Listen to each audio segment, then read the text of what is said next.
the Pledge of Allegiance. The other thing that we do is we do an invocation. Whoa! More and make a bigger difference to your clients. But running a boom. The other thing that we do is an invocation. One of the objects of Rotary is to foster, of course, goodwill and peace.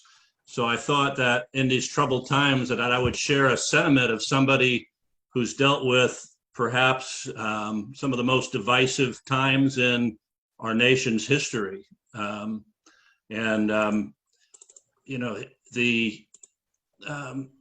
When Abraham Lincoln, at one point during the Civil War, he was asked if God was on his side, on the side of the Union. And he said this quote, which I thought was absolutely brilliant.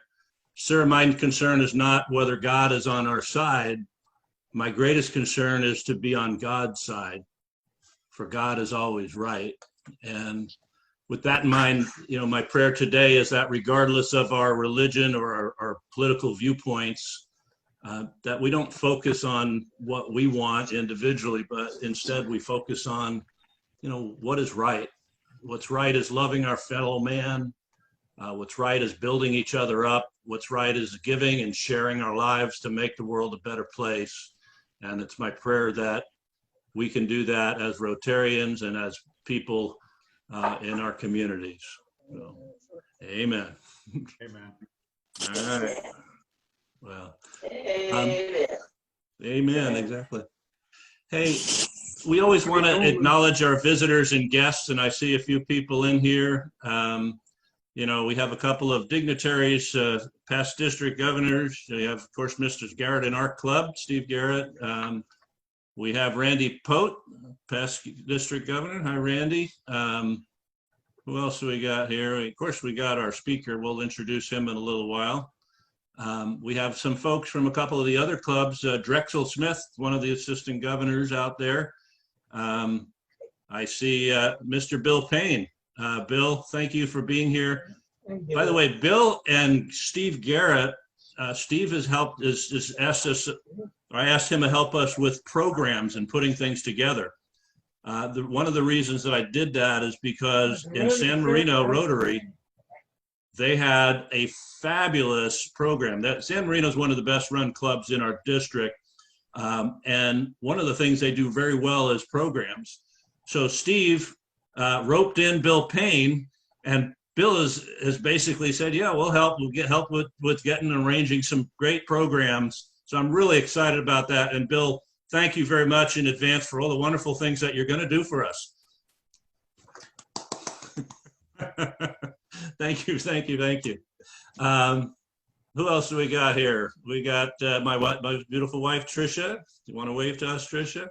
My friend Kathy over there. Kathy, you want to wave for us? Laura, I don't know about you. Tell me who you are here. Hi, I'm Laura Kropp, and I had received an email invitation. Huh? I'm a real estate agent at Southland Properties. Great. Are you here in Glendora?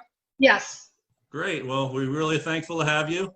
And I see Tricia Batt. Again, I'm not familiar with you either. Tell us about you. I'm from Covina Rotary Club, past president, friends of Gary Boyer. Okay. Okay. I knew your face looked a little familiar, but I wasn't sure who you were. So there we go. Ray and I were presidents at the same time. Aha. There you go. And then we got Mr. Clapp. Larry Clapp is online. Larry worked with me at Wells Fargo. What a great blessing he has been to my life professionally. He's just a quality guy. So Larry, thanks for being on, sir. Thanks for having me. All right.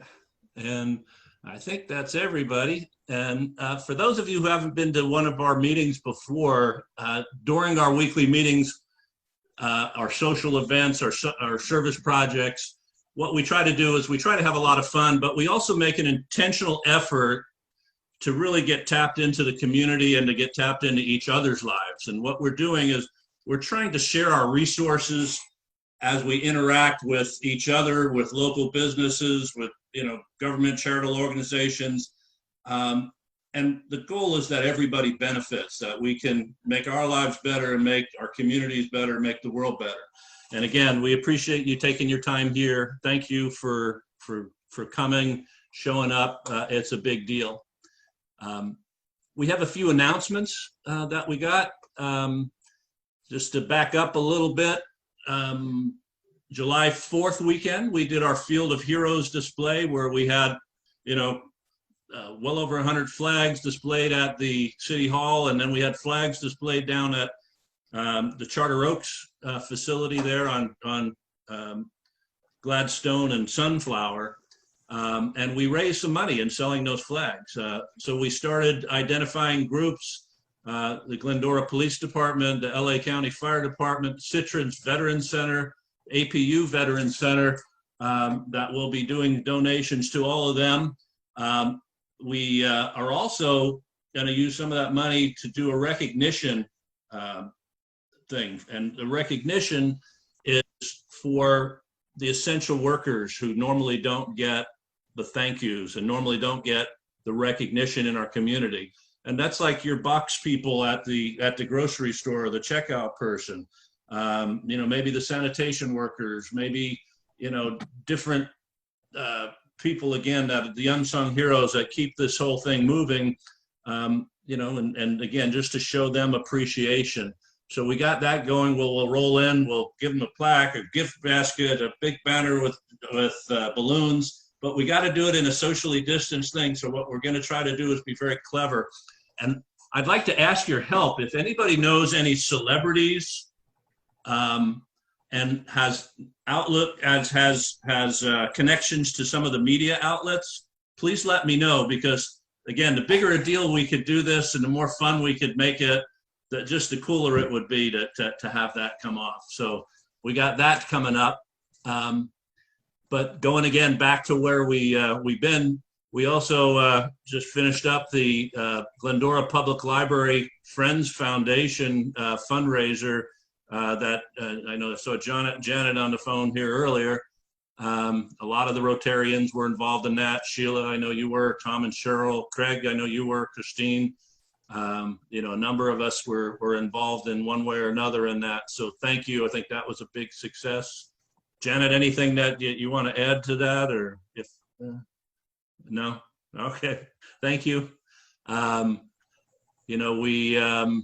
We have Gene. I put a call out last week and said if we're punting and we're adapting because of the pandemic thing and social distancing and everything that we do, we got to redo it. So a lot of our scheduled service projects are not happening. I asked if there's anything that you have that where Rotary can get involved, to please contact me and we'll consider working with it. Gene Morel, you want to unmute there, Gene? Gene had mentioned something. I guess there's going to be an informal trails cleanup project. What's going on with that, Gene? And one of the things we want to check in and make sure Mr. Hilliard knows what we had talked about if we haven't already done so.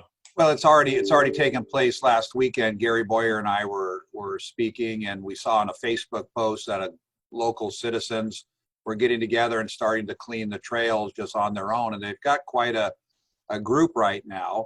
So we decided that we'd bring juice and donuts down to them as a thank you and support from Rotary, and let them know if maybe we could do a lunch for them sometime or do more. We're just kind of putting our finger in the water to see if it would work out, but we're staying active in the community. And Glenn Collin, he works at CVS up here in Glendora, is in charge of it, and he has a Facebook page and he's putting up a website. So might be we've already got a couple folks maybe want to join our club or check us out from that. So it's good community involvement. Good, great job, Gene. Thank you. And that's the kind of thing we're looking for. If we can help with other things in the community, that's great. As far as things that are coming up, next week we have we don't have the regular program. We meet on the third Tuesday as a social, and we're going to do a bingo fundraiser. like we did a month or so ago. So that's coming up next Tuesday night. August 25th, 2 weeks from now, we have Tim Greenleaf is going to be our speaker.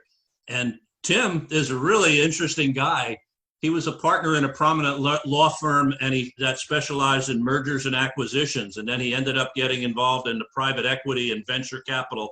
In other words, big buck stuff with businesses. And he's got some great stories. Is the president and chairman of the board of the LA Council for the Boy Scouts of America.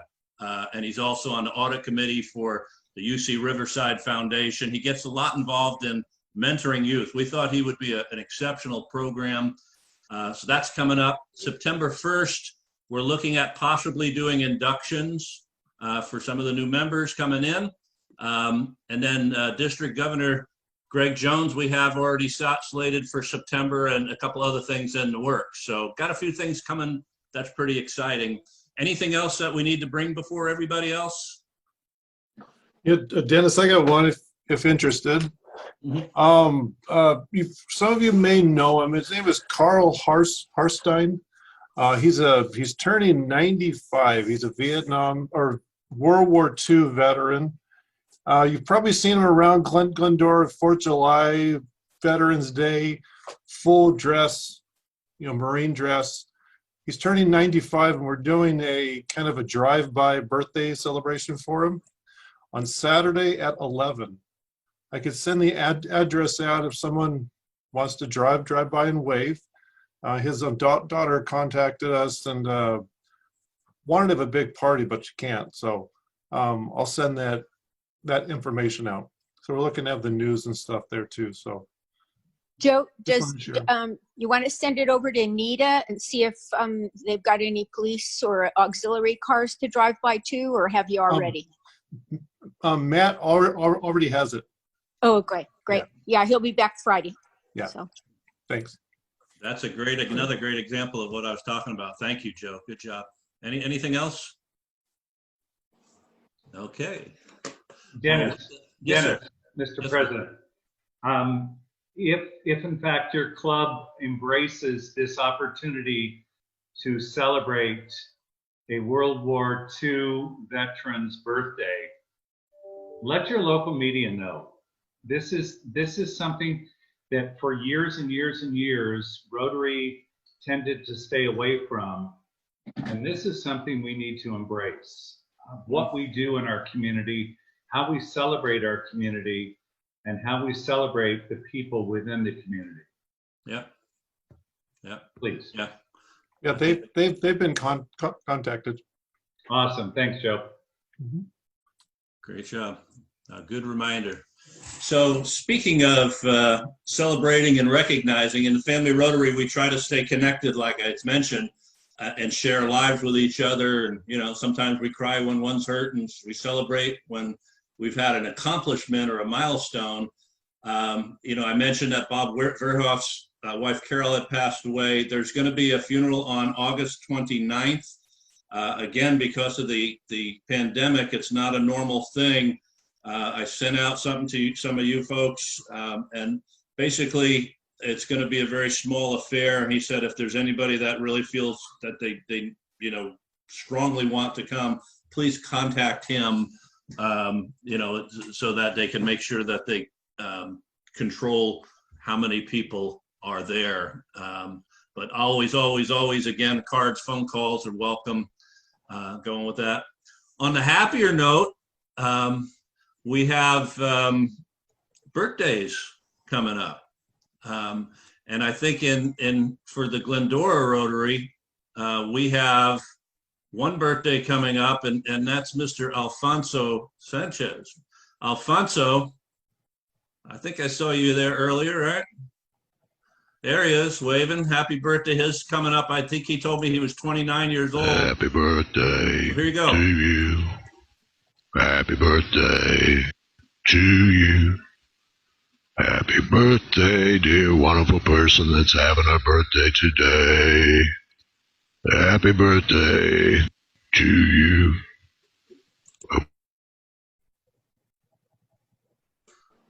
How cute. Thank you very much. There you have it, folks. live and in concert. We also, is there anybody else that has a birthday out there? How about an anniversary? Any other anniversaries or anything like that? All right, we're missing out on it. With that, then we'll go ahead and we'll get into our program. You know, one of the benefits of Rotary is that we have an opportunity to interact with some incredible people. You know, a couple of years ago, I met our speaker, and I had the privilege to be his aide de camp, or whatever you want to call him, a guy who helps take him around and make sure he's got what he needs, because he was speaking at one of the conferences that we do. This gentleman speaks in conferences all over the world, but in doing so, I really got to see not only his onstage personality, but I got to see his offstage personality as well. And how he took care of people's lives. And what really struck me is he would have a conversation with somebody. Afterwards, the person would leave. He'd sit down and he'd take out a notebook and he'd start writing down little notes about the person. And then we spent a lot of the next week together. He would pull out his phone and call the person and reference what they had talked about and their wife or their kid or whatever was important to them. I thought, wow, that's really incredible. His genuine heart and concern to serve. But, you know, here's this guy who's just one of the most sought-after speakers in all of Rotary. He's an author. He's been the past president of the Bald-Headed Men of America. Right on. Right on, right on. And in doing so, he's been on the Johnny Carson show, the Phil Donahue show, the Today Show, the Sally Jeffrey Raphael. He's been on game shows like I Got a Secret. He's CBS, NBC. He's been in all kind of newspapers, all this type of stuff. You know, he's just a lot of fun to have around. You know, and knowing the background of him, it's all this whole thing with the bald-headed men. You know, he used to have a head of hair, big white hair, white as snow, but then somebody shoveled it off. The only thing that could stop my hair was the floor. There you go. He now has trouble sleeping because he's so bald. His head keeps flipping off the pillow at night. Amen. Yep. And besides being an author, John is a prominent speaker, like I said, but he's also an inventor. And John, maybe I should share a couple of things that you've invented with these people. Go ahead. He invented the cure to prevent baldness. He called it hair. You like that one, Randy? No? Okay. He also created a cure for dandruff. Baldness. And I tell you, for real, John Capps is from a town called Moorhead, North Carolina. Dennis, you've got to stop this right now. Just introduce him and let him talk, because his ego is so huge. It's really fun. Well, I have to do the quick slideshow, though, to get the greatness. So we saw about Abraham Lincoln, but as the president of the Bald-Headed Men's Society group, I just wanted to point out that baldness is a big thing. If you notice, our national symbol is what kind of eagle? The bald eagle. Bald eagle. It's the bald eagle. That's right. You know, throughout history, some of the great men were bald. You know, you look, then you got the women who get involved. You get, our friend with Telly Savalas. We got Shaq. We love him. We got, men from the news. We got the X-Men. We got sports stars. We got movie stars. We got one of the sexiest men alive at this point, right? The women love him. And then, of course, the women start jumping in. You got people like Sinead O'Connor. Hey, who rocks this? Demi Moore, right? And then you get, of course, to our speaker for today, Mr. John T. Capps. John T. Capps, you know, everybody wants to be around him. Right there, here you go, Gordy, in the duck room. John was a little bit upset because there was no bald eagles in there, Gordy. Of course, the ladies love him. And, you know, he does promotional work for companies. And then everybody wants to be just like him. Not really. So with that, I'll stop sharing the thing, and I'm going to turn the meeting over to the guy who turned nothing into something, Mr. Enthusiasm, Mr. Rotary, ladies and gentlemen, John T. Capps. Thank you, Dennis. And what a great Rotary Club out there.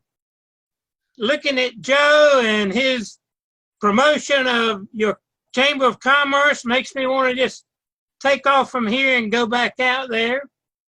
If you're wondering, I had on a red shirt with the bald-headed men on it, and by golly, first time it's rained here in about a month, except when we had a hurricane last week. And so when I saw it raining out of my window, my windows were left down. So Jane had another shirt for me to take. So that was good. Steve Garrett, man, it's great to see you. Thank you for your leadership over 20-some years ago that has promoted us to continue to be involved in the RILA program from Florida to Virginia to here to California to Texas. You made a big difference in the lives of many children. And Randy, gee, it's great to be a past governor. We just, as a lot of them say, we just accumulate and get there. Drexel membership, I want to hear about this excitement that you have at one of your clubs and going after the membership and focusing on them. We in that area, we live in a retirement area. More and more folks are coming in every day, and so we get sufficient youthful membership, but we're looking at some of the ones that have been retired more than others. So that's work. And G. Mara, if I know you're going to give donuts to a hiking group or clean up a path, I'll be the first one in line to go get your donuts to be a part of next weekend. And all these beautiful ladies, Tricia and Christine and Ray and Sheila and another Tricia from San Francisco, Kathy and Janet, 21%, there are 21 million bald women in the United States. That's compared to 35 million men that are bald or losing their hairs. So let's talk about it a little bit. Let's talk about the attitude that it takes to be a bald-headed person. Take the commitment as you go through life to do it, to maintain a bald head, and you have to have the enthusiasm. The enthusiasm makes our life worthwhile and enjoyable to be here. And Janet, I'll just make a notation that I have several books that have been sent to me who have done a lot of different comments about bald. And Dennis, since you made such a beautiful and a wonderful introduction, I have to recognize that some of the great political figures of the United States, George Washington Carver was a great African-American and who developed my favorite, 300 uses of the peanut. And now we have a new peanut, we have a new ice cream store in town that has peanut butter ice cream. And I've already had 3 or 4 half gallons of that. Christopher Columbus, while he was bald-headed, William Jennings Bryan, 3 times a presidential candidate, Adlai Stevenson, John Glenn, first astronaut to orbit the Earth, George Meany, let's see, George McGovern, Sam Houston, and Dwight D. Eisenhower are among those. So we like to say that bald-headed men come out on top. And this book was written by David Beswick. And so he has enjoyed it with a few more things than Dennis so aptly had. I used to have waves. Now all I have is the beach. Bald men always outgrow their hair. They put a marble top on the finest of furnitures. Business owners who are bald-headed have little overhead. Well, that's just some of them, Randy. It's and last year we found out the bald-headed men won the blow drying contest by more than just a hair. So You're it's horrible. fun to have that enthusiasm and excitement of having the life. And then being in Morehead City, we're right next to Cherry Point and the Marine bases. Some of our friends went into the Marines, and what they say is they got a crew cut. The only trouble was the crew bailed out. So some of us have always enjoyed that to share their life with us. We like to say the Lord is just, the Lord is fair. He gave some brains and the others hair. There's only one sure way to save your hair: in a cigar box. Grass doesn't grow in a busy street, and Gordy knows that.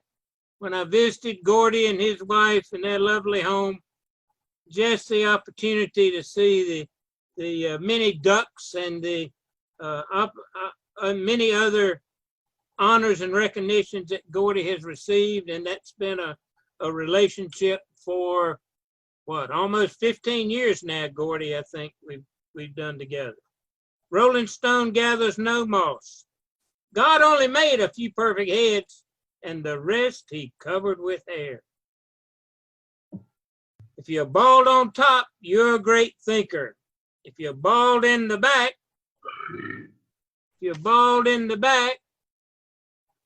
like Randy is when he picked his hat off, you're a great lover. And if you're bald all over, you just think you're a great lover. So You're brutal. So Janet, there's a good book for you to have in your library. Here's another one written by a friend of ours in England on bald. And he has all the different kinds of bald heads and the different, even a balloon and even a basketball that shows up. And so when he wrote this about the bald-headed men of America, he did a little research. And believe it or not, the earliest possible club for bald-headed men was in 1795. You were a charter member, right? 1795. And then a century later, there was a bald-headed club started on the New York Stock Exchange, had 28 members, and most of the men took off their toupees and walked around and paraded to the cheers of all the others that were there. Then in 1910, in Litchfield, Connecticut, John Rodemeyer promoted just the fun of being bald, and then that has grown to, in 1926, the government of Connecticut announced a proposal to set up a hair research college to study the causes of baldness and to look for a cure. So you can tell from then right on down to now, there are several bald-headed groups in France and in Japan. In Japan, they have a bright head center and a beauty pageant for bald-headed men whose noggin is the brightest. Britain has several bald-headed clubs, and then in 1972, we started the Bald-Headed Men of America at age when I was my hair started waving goodbye when I was 15. And so as I graduated from college, I was one of the thinning fellows in, and it didn't take me long to do just like my friend down in Wilmington, 60 miles away, Michael Jordan, and we just said, you know, we just gonna be bald-headed and let it shine. Some of us have alopecia areata. That's a hormonal imbalance condition that I have. And so we took that, took something we had nothing of and made something of it. And at the same time, we touched lives because we promoted the opportunity that we had. At one time, we had almost 30,000 members in 13 different countries, and many in this country. And so we had our own little self-help group to promote a positive image of being bald and being proud of every hair we don't have. And then and that makes it. And then we used to haven't had it in 10 years because I had a couple of heart attacks, which some of y'all know. It just got too large, but some of the people we had at our annual convention was Joe Garagiola, and we had Irma Bombeck came one year, and Irma said when she rubbed all the bald head, she said, feels just like a baby's bottom. And so she really had a media attachment to it, and we've done some other things. Gail is also in her book on men's passages and understanding, and she gives recognition of bald-headed men of America. And she says that there's nothing wrong with being bald-headed. It's just it's a $3 billion industry for people that want to put hair back on their heads. So John, I'm going to interrupt you for a minute. You clearly are a wonderful bald man.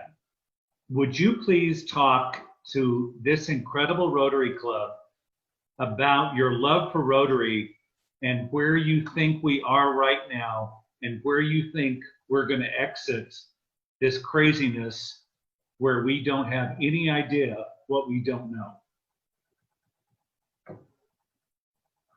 Well, yes, I'll do that and share that with you because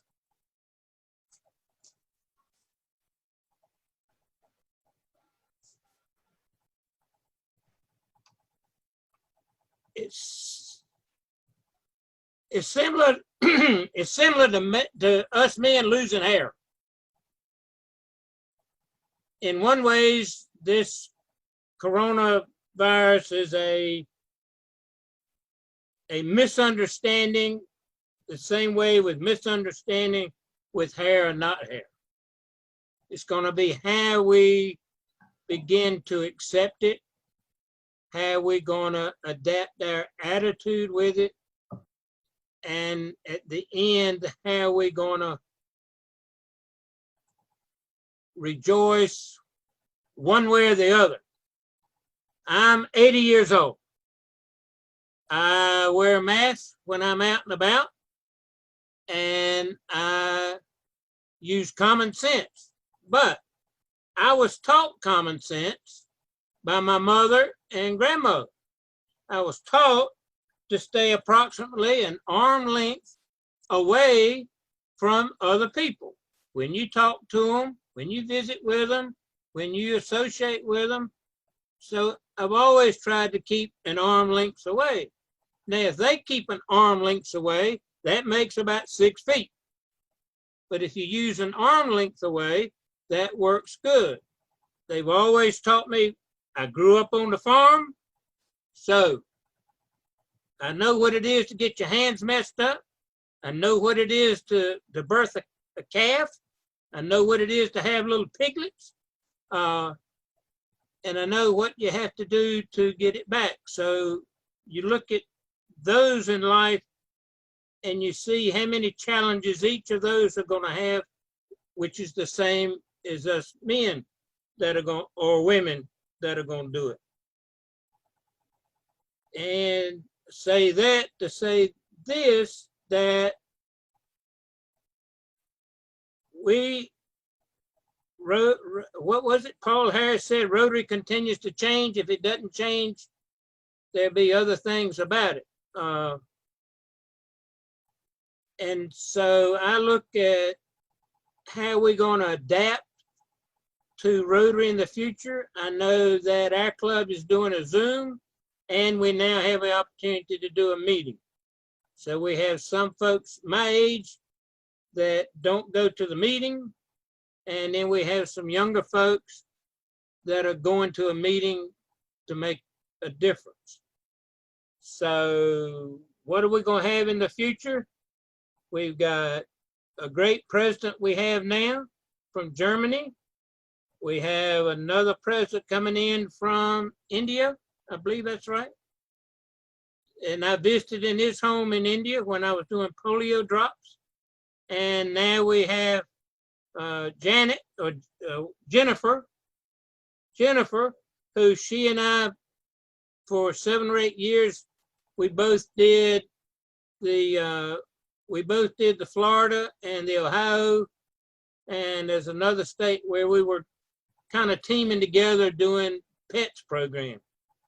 She's very effective at doing that, and I think she will bring some changes and a newness to Rotary that those of us that have 50 or more years have not seen, and look forward to that new dimension of what Rotary will be as we end this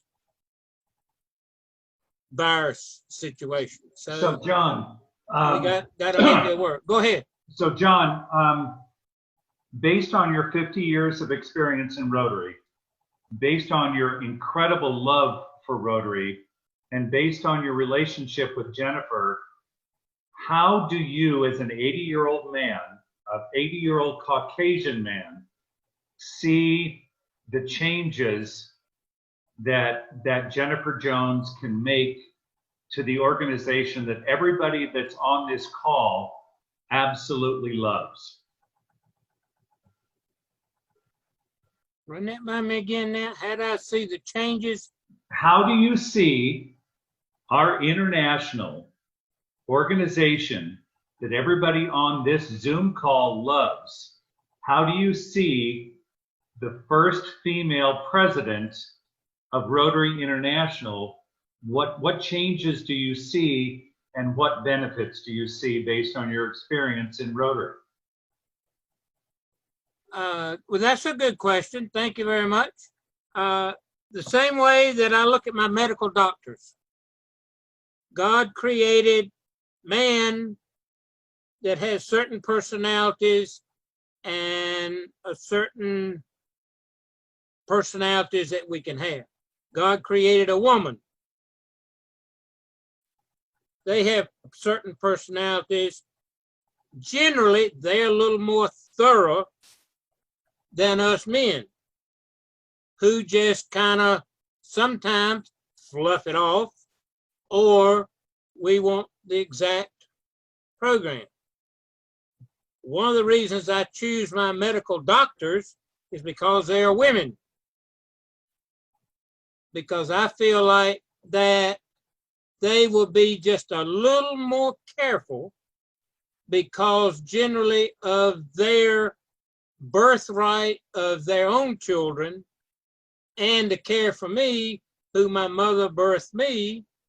And I think that we give Jennifer an opportunity. She will reach out to us that are over there, over 50 years old in Rotary, and she'll reach out to those like Kathy or who was it, Drexel, that's doing the new member things. And then if we as Rotarians, if you and Dennis and Christine and Ray and Sheila and Tricia and Janet write to her at Rotary's office at One Rotary Center in Evanston, 60201, then that will begin to give her additional feedback of what Rotarians are looking for in their own community. But I think it's going to be an exciting time.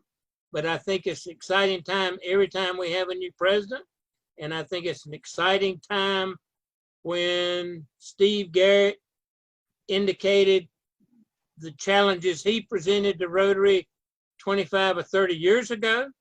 What Gordy does now as a retired senior active member of Rotary or just a friend of Rotary, and what Janet does in providing books to help folks probably have read more during this chance than anything else. So that may not answer your question, but I tried.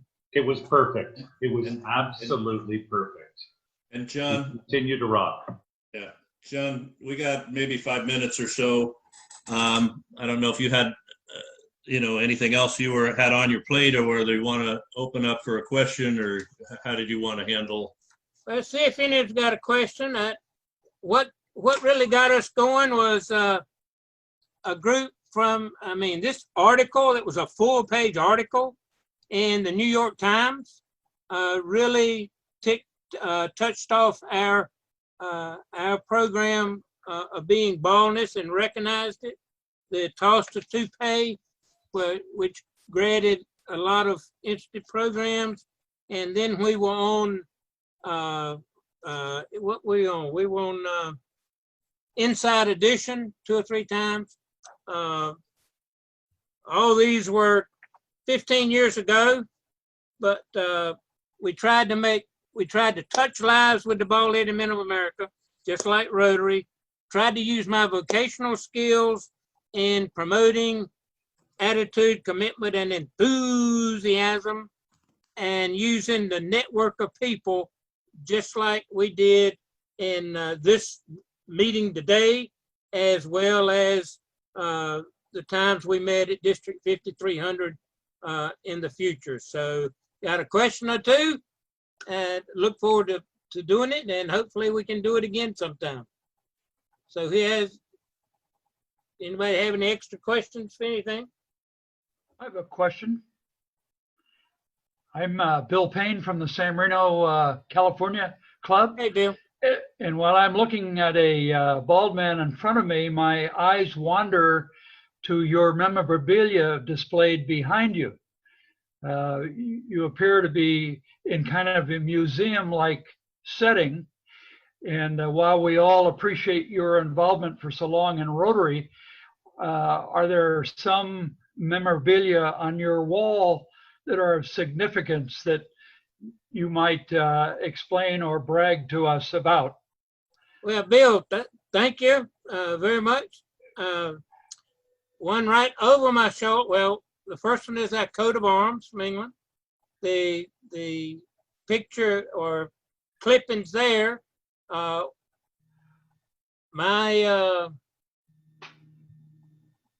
Anyway, one of my great granddaddies somewhere down the line was an admiral in the engineer in the Navy, and he raised the ships that were in the Philippines during Spanish American, one of the early wars. So you've taught me to go back and read it. He's buried in Arlington, and we do have a world map, Jane and I, and I've been honored to go to 35 international conventions. And so my dad, I had 2 brothers, and my dad and mother used the conventions for us to take about 6 weeks and in the different states or countries to tour that part of the world to get a better awareness. I'm also an alumni of the Youth Exchange, and with Jane and I have 6 sons. They're from India, Bangladesh, and the Philippines. And so they came about by our being a volunteer in those countries, and then they coming back to live with us as a youth exchange, and then went home, and then came back for college. And now all of them, 2 of them have gone back home, one back to the Philippines, and one's gone to England at the London School of Economics. So he's a professor there. So that's our international world. Thank you for asking about the family. So, were you at the Mexico City Yes, convention? yes, sir. So I know Steve Garrett is a relatively new member of the Glendora Club, and you Glendora Rotarians all look at Steve probably as something better than sliced bread. But I have to tell you Steve Garrett's story at the Mexico City convention. We were warned, of course, we were both there with our wives. We were warned not to take the subway. But being ornery as Steve can be, he said, well, what's the harm in going from station A to B? Not to F, G, or H, but just A to B. Well, whether you know the rest of the story or can guess at the rest of the story, Steve was pickpocketed, lost his visa. We spent the rest of the convention time in the American Embassy getting a temporary visa so Steve and Marge could get back home. So Steve has great ideas sometimes, but not all the time. So I have to share a story with you. I was in Brazil in Sao Paulo for the international convention, and I was told the same thing. Don't travel. This is the most dangerous city in the world. So my darling departed wife, Beth, and my classmate, John, and his wife took the underground to a village and that had a outdoor sidewalk cafe, sidewalk flea market, for lack of a better word. So John Bushnell and I are there for like 5 minutes, and we're like, this is, you know what, we're leaving. So we bought a beer, we left our wives, and we went down into the underground, and we are like, okay, how the heck do we get back home? And so both of us are starting to talk louder because we think if we're speaking louder in English, people will understand more. And finally, I look at my classmate, John Bushnell, and I go, you know, we've been trained to be governors. We ought to be able to figure this thing out. And so we chose the Green Line, and it was very similar to the story before. It was absolutely awesome. And we followed a whole group of people that were there for the gay parade, and had the neatest 18-year-old kid next to me, and he spoke English, and he goes, where are you going? And I said, X hotel. And he goes, stay with us, that's where we're going. And I said to this boy, I said, when did you come out? And he goes, I just came out 6 months ago. And he said, my biggest regret is I did not come out before my dad died. And that is probably one of the most special Rotary stories ever, because when we got to the hotel, the landing place, I gave this boy a hug, and I said, thank you for sharing, and thank you for being honest. And so that's my RI convention story with foreign language. So anyway, I'm sorry, I took over, and I apologize. There you go. And with that, we probably got. Let me thank everybody. And my Ryla story right quick is, I'll try to do it right. My Ryla story that keeps me going back year after year, and thanks to Steve for setting me in that path, is a couple of years ago in Florida, we had a young man stand up on Sunday morning and he called myself and a couple of more, and a couple others there, and he said, on Friday, I came as a loser. On Sunday, I'm going home as a winner. Wow. And that's the story of Riley. Yeah, and that's touches Thank you very people's much. lives. Thank you, John. And you know what I wanted to really show today, although John's a lot of fun and we kid a lot and everything else, his life really touches people. You know, I forgot about the 6 sons that you mentioned. There are some incredible people you're touching, you're speaking out there, just your attitude, your commitment. And it's the little things in our lives, our skills, our talents, whatever it is that we bring to the table, how they can make differences in other people's lives. So John, thank you for that. What a great